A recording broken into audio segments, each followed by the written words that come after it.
बनाएंगे और आप इसे एक बार बना करके कम से कम 3 महीने तक स्टोर करके भी रख सकते हैं। तो चलिए इस वीडियो को शुरू करते हैं।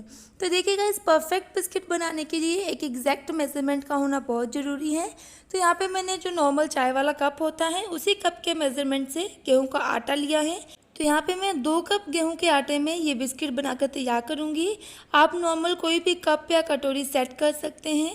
एक्चुअल में गाइस, जो मेजरिंग कप्स होते हैं वो हर घर नहीं अवेलेबल होते, इसलिए ये बेसिक है कि आप किस तरह से कप सेट कर लीजिए और इस कप के मेजरमेंट से आपने पूरा मेजरमेंट कर लेना है। तो देखिए गाइस, सेम कप के मेजरमेंट से ये चाय वाला कप है और यहाँ पे मैंने 2 कप लिया है गेहूँ का आटा और उसी कप के मेजरमेंट से यहाँ पे हम आधा कप लेंगे सूजी।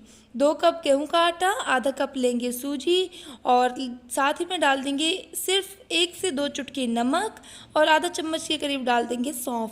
तो यहाँ पे देखिएगा, सूजी आपने बारीक लेनी है। अगर आपके पास दानेदार सूजी है तो एक बार आप मिक्सी चलाइए और सूजी को बारीक कर लीजिए। तो अब हम इसमें डालेंगे ऑयल। ऑयल हमने कितना लेना है? 1/4 कप ऑयल लेना है। जितना हमने आटा लिया था उसी कप के मेजरमेंट से आधे से आधा यानी कि 1/4 कप ऑयल डालेंगे। आप यहाँ पे देसी घी का भी यूज़ कर सकते हैं और अब हम इसका अच्छे से मिक्स करके एक परफेक्ट मोयन लगा लेंगे। तो देखिएगा, इस अगर परफेक्ट मोयन नहीं लगेगा तो क्या होगा कि हमारी जो बिस्किट है वो परफेक्ट नहीं बनेगी, क्रिस्प नहीं आएगा। तो क्रिस्पी बनाने के लिए एक अच्छा मोयन लगाना बहुत ज़रूरी है। तो मोयन किस तरह से लगाएंगे? नॉर्मल दोनों हाथों में इस तरह से आटा लेंगे और दोनों हाथों से हल्का हल्का रब करेंगे। 2-3 मिनट इस तरह से कीजिए तो आपका जो आटा है वो काफ़ी दानेदार हो जाएगा, यानी कि परफेक्ट मोयन लग चुका है। अब देखिएगा, यहाँ पे हम इस आटा बिस्किट की बनाने के लिए, डो बनाने के लिए दूध का यूज़ करेंगे। तो सबसे पहले हम चीनी का मेज़रमेंट देख लेते हैं। यहाँ पे मैंने उसी कप के मेज़रमेंट से 1 कप से थोड़ा सा कम चीनी ली है, मतलब अप्रॉक्स 1 कप है। और अब हम इसमें डाल देंगे दूध। तो उसी कप के मेज़रमेंट से जितनी हमने चीनी ली है उतना ही दूध डालेंगे और नॉर्मल रूम टेम्परेचर का दूध होना चाहिए, ना ही ज़्यादा गर्म और ना ही ज़्यादा ठंडा। और अब हम इस तरह से विस्कर की हेल्प से या फिर कोई चम्मच की हेल्प से आप इस तरह से मिक्स कीजिए ताकि जो चीनी है उसकी मिठास दूध में आ जाए और चीनी अच्छे से दूध में मिक्स हो जाए। तो देखिए, इस तरह से 1-2 मिनट चलाएंगे तो काफ़ी इजीली जो दूध है, जो चीनी है वो दूध में अच्छे से मिक्स हो जाएगी। तो अब हम इसका आटा लगा लेते हैं। देखिए गाइस, अगर आपने लंबे समय तक बिस्किट को स्टोर करके रखना है तब तो आप यहाँ पे दूध की जगह पे पानी का यूज़ कीजिएगा, क्योंकि अगर हम दूध में बिस्किट बनाते हैं तो इसकी जो सेल्फ लाइन है वो कम हो जाती है। तो आप कम से कम 1 वीक तक इसे रख सकते हैं अगर आप दूध में बना रहे हैं तो। लेकिन अगर आप ज़्यादा टाइम रखना चाहते हैं, 2 से 3 महीने तक, तब आप क्या कीजिए, पानी में इसका आटा लगाइएगा। ठीक है, तो इस बात का आपने ध्यान रखना है। और देखिए, आटा हमने किस तरह का लगाना है? थोड़ा सा नॉर्मल से हम हार्ड आटा लगाएंगे, सॉफ्ट नहीं लगाना, थोड़ा सा हार्ड लगाएंगे। क्योंकि अगर हम हार्ड आटा लगाएंगे तो क्या होगा कि जो बिस्किट है वो बिल्कुल जिस तरह से मार्केट वाले बिस्किट में क्रंच होता है ना, बिल्कुल वैसा ही जो क्रंच है हमारे घर वाले बिस्किट में आएगा।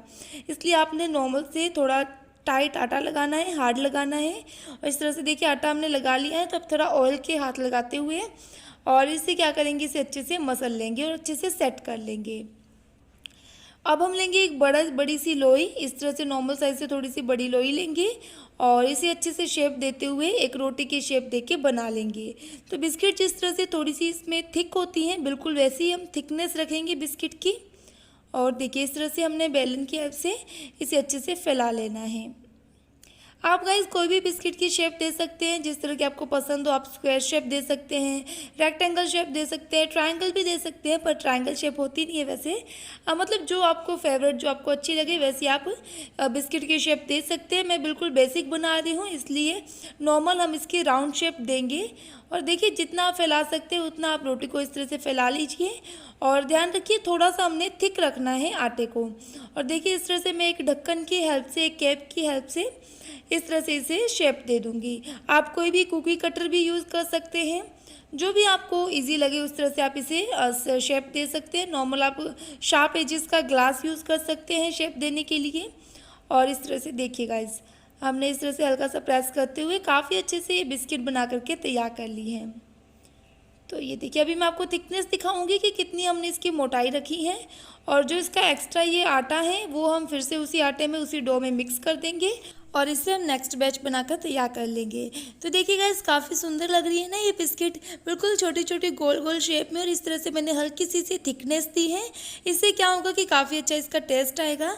ये हमारा एक बैच बनकर तैयार हो चुका है और ये हमने सारा डो बनाकर तैयार कर लिया है। अब गाइस हम इसे फ्राई करेंगे। तो ऑयल को हमने पहले 1-2 मिनट अच्छे से गर्म कर लेना है। हल्के गर्म ऑयल में हम इसे बिल्कुल स्लो फ्लेम पे फ्राई करेंगे। अक्सर गाइस जब हम बेकरी से कुकीज़ लेते हैं उसे भट्टी में बेक किया जाता है, या फिर गाइस कई लोग जो घर पर बनाते हैं उसे भी कढ़ाई में या ओवन में बेक करते हैं, और बेक करने में कम से कम 30 से 45 मिनट लग जाते हैं, यानी कि करीब आधा घंटा से 1 घंटे के बीच में कम से कम टाइम लगता है इसे बेक करने में। तो वो काफ़ी लंबा टाइम चला जाता है और कई लोग इसी आलस में कुकीज़ घर पर नहीं बनाना पसंद करते। लेकिन गाइस ये बिल्कुल सिंपल तरीका है, आप इस तरह से फ्राई करके कुकीज़ को बनाइए, काफ़ी डिलीशियस बनेगी और आपको इसमें ऑयल का बिल्कुल भी टेस्ट नज़र नहीं आएगा। तो यहाँ पर हमने किस तरह से इसे फ्राई करना है, फ्लेम को बिल्कुल स्लो पे रखिए और इसे हमने इस तरह से हल्का जब गोल्डन कलर आएगा तब पलट करके दोनों तरफ से अच्छा गोल्डन कलर आने तक फ्राई कर लेना है। जब आप डालें उस टाइम पे आपने चम्मच नहीं चलाना, हल्का जब ये बिस्किट ऊपर आने लगे ऑयल में, सरफेस के ऊपर आने लगे, तब आपने इसे उलट पुलट करके गोल्डन कलर आने तक इस तरह से फ्राई कर लेना है। तो ये देखिए गाइस काफ़ी प्यारा कलर आ चुका है। तो अब हम इसे निकाल लेंगे और इसी तरह से एक एक करके हम सारे कुकीज़ या सारे बिस्किट बना करके तैयार कर लेंगे। गाइस अगर आपने पहले कभी घर पर बिस्किट नहीं बनाए तो आप एक बार इस रेसिपी को जो ट्राई कीजिएगा। एंड बहुत आसान रेसिपी है, आप इसे लंबे समय तक स्टोर करके भी रख सकते हैं। बस एक बात का ध्यान रखिएगा कि आप अगर लंबे समय तक स्टोर करना चाहते हैं कुकीज़ को, बिस्किट को, तो जब आप डो लगाएं तो पानी का यूज़ कीजिएगा दूध की जगह पे। और अगर आप चाहते हैं कि नहीं 1-2 दिन के लिए बनानी है, एक बार ट्राई कर रहे हैं, तब आप इसे दूध में भी बना करके ट्राई कर सकते हैं। बहुत ही ईजी है इसे बनाना और बहुत ही टेस्टी ये बनकर तैयार होती है बहुत कम टाइम में। तो देखिए सेकेंड बैच पे जब इसका गोल्डन कलर आया तब हम इसे निकाल लेंगे। हल्का गोल्डन कलर आने तक हमने इसे फ्राई करना है। इसी तरह से हमने ढेरों बिस्किट घर पर बनाकर तैयार कर लिए हैं और इसे बनाने में मुश्किल से 15 मिनट लगते हैं, और 15 मिनट में देखिए गाइस आप महीने भर तक इसे स्टोर करके भी रख सकते हैं। काफ़ी इजी इसे बनाना, और आप इसे सुबह सुबह चाय के साथ सर्व कर सकते हैं या फिर जब भी आपको छोटी बड़ी भूख लगे उस टाइम पे आप इसे एंजॉय कर सकते हैं। देखिए गाइस कितना सुंदर इनका कलर आया है। बिल्कुल बेकरी वाली या फिर बिल्कुल मार्केट स्टाइल आटा बिस्किट हमने घर पर बनाई है। जो ट्राई करें वीडियो